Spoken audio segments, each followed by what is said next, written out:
ক্ষমতায় এসেই কথা রেখেছে বিজেপি। সরকারি বাসে মহিলাদের যাতায়াত ফ্রি করে দেবার কথা ঘোষণা করেছে রাজ্য সরকার। 1 জুন থেকে এই পরিষেবা চালু হচ্ছে। কিন্তু এই সুবিধা নিতে গেলে তো সরকারি বাস পেতে হবে।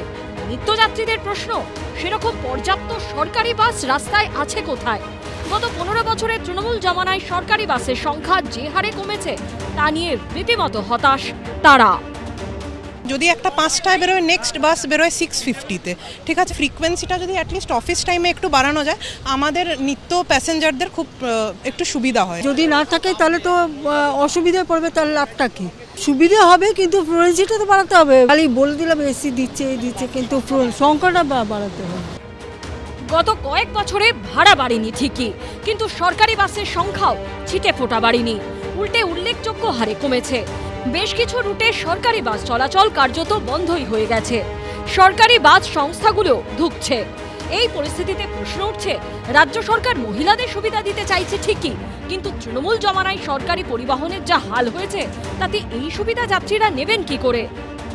কলকাতা শহর বা সংলগ্ন এলাকায় সরকারি বাসের অপ্রতুলতা এমন যে এটা মানুষকে যে সুবিধা দিতে পারত, মহিলাদের যে সুবিধা দিতে পারত, তা যথেষ্ট হবে না, কারণ বাসের সংখ্যা অত্যন্ত কম। মহিলাদেরকে যদি এই সুবিধা দিতে হয় তাহলে সব থেকে আগে যেটা করতে হবে যে সরকারি বাসের সংখ্যা বৃদ্ধি করতে হবে। কলকাতা শহরে একটা সময়ে প্রায় 1500 বাস চলতো কলকাতা শহরে, সরকারি বাস। এখন সেটা কমে দাঁড়িয়েছে 600-650। সেই বাস চালানোরও লোক নেই। বাসের সংখ্যা ভীষণ কম। আগে তো বাসের ভাড়া বেশি ছিল না, কিন্তু যদি সংখ্যায় বাসের সংখ্যা না বাড়ানো হয় তাহলে এই ফেসিলিটি দিয়েই বা কী লাভ হবে? আমি রাজ্য সরকারের কাছে নিবেদন করব যে যেন এই বাসের সংখ্যা বাড়ানো হয়। রাজ্যের সরকার বদলেছে, এবার কি হাল ফিরবে সরকারি বাস পরিষেবার? বিনামূল্যে সরকারি বাস পরিষেবার সুবিধা যাতে যথার্থভাবে সকলে নিতে পারেন, সেরকম পর্যাপ্ত বাস নামবে রাস্তায়। ঐশী মুখোপাধ্যায়ের রিপোর্ট, এবিপি আনন্দ, কলকাতা। কালকে থেকে আমার কাছে যেভাবে প্রেশার এসছে আমাদেরই দলের দিক থেকে, সেখান থেকে আমি মনে করেছি যে আমার মনে হয় এই চেয়ারে আমার আর বসার দরকার নেই। বিধানসভা ভোটের পর এখন সবার নজর কলকাতা পুরসভার ভোটের দিকে। কিন্তু এই আবহে কলকাতা পুরসভায় তৃণমূলের অস্বস্তি বাড়ল। বড় চেয়ারপারসনের পদ ছাড়তে ইচ্ছা প্রকাশ করলেন মেয়র ফিরহাদ হাকিম ঘনিষ্ঠ তৃণমূল কাউন্সিলর দেবলীনা বিশ্বাস। পুরো চেয়ারপারসন মালা রায়ের কাছে পদত্যাগপত্র পাঠালেন তিনি। আমি চিঠিতে উল্লেখও করে দিয়েছি যে আমি অ্যাজ আ চেয়ারপারসন আমি বড় নয় বসবো না চেয়ারে, কিন্তু আমি অ্যাজ আ কাউন্সিলর 74 নম্বর ওয়ার্ডে আর 5 জন কাউন্সিলরের মতন কাজ করতে চাই। ভুল কাজ বা অনৈতিক কাজ জোর করে চাপিয়ে দিলে মাথার উপরে, সেটা তো কখনোই ঠিক না। একটা কে চাপিয়ে দিচ্ছে? আমাদের দলের কথাই বলছি, আমি নিজেকে মানিয়ে নিতে পারছি না। এই প্রসঙ্গে একটা চাঞ্চল্যকর দাবি করেছেন তিনি। অভিষেক বন্দ্যোপাধ্যায়ের কোম্পানি এবং তার পরিবারের সদস্যদের যে 17টা ঠিকানায় কলকাতা পুরসভার নোটিশ পৌঁছেছে, তার মধ্যে 14টি গেছে 9 নম্বর বড় থেকে, যার চেয়ারপারসন পদে দেবলীনা বিশ্বাস।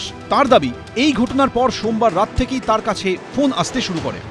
অভিষেক বন্দ্যোপাধ্যায়ের আপনার বোর্ডের আন্ডারে 13টাতে যে নোটিশ পাঠানো হলো, সেই কারণেই কি কোনো ছাড়ার কারণ? সেটাই কি ছাড়ার কোনো কারণ? কালকেও যখন নোটিশ গেছে সেটাও আমি জানি না। সাডেনলি রাত্রিরে ফোন আসতে শুরু করলো, ইভেন টুডে মর্নিং ফোন এলো। আমি তো কালকে রাত্রে ডিসিশন নিয়েছি ফোন পাওয়ার পর যে না, এইবার এই জিনিসটা ঠিক না। ভুল কথা বলানো বা ভুল কোনো কিছু করিয়ে নিয়ে চাপ দিয়ে দল থেকে, সেই জিনিসটা মনে হয় দ্যাট ইজ নট রাইট।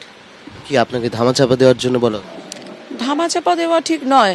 এটা কেন হলো, কিভাবে হলো, কে করলো, কি ব্যাপার হলো, তাকে সাসপেন্ড করা হোক, তুমি তো বড় কমিটি চেয়ারপারসন। তাহলে মেবি আমি বড় কমিটি চেয়ারপারসন, বাট আমি কিভাবে করবো? এই জিনিসগুলো আমার এখতিয়ারে পড়ে না।